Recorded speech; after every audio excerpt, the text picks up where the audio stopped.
এই ধরনের রাস্তায় কেউ কখনো মোটরসাইকেল চালিয়েছেন কিনা আমি জানি না। যারা চালিয়েছেন তারা ভালো জানেন।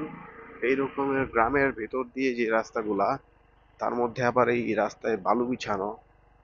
তো এই সিচুয়েশনে হচ্ছে এই দিক দিয়ে গাড়ি চালানোটা যে কতটুকু কষ্টকর, সেটা একমাত্র যারা এইসব রাস্তায় গাড়ি চালান তারাই বলতে পারবেন।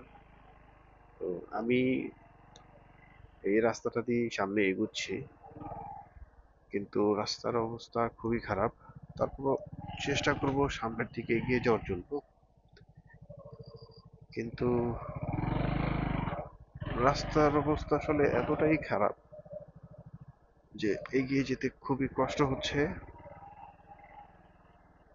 তো আর মনে হয় খুব একটা যেতে হবে না, চলে এসেছি। জায়গাটা বেশ অন্ধকার।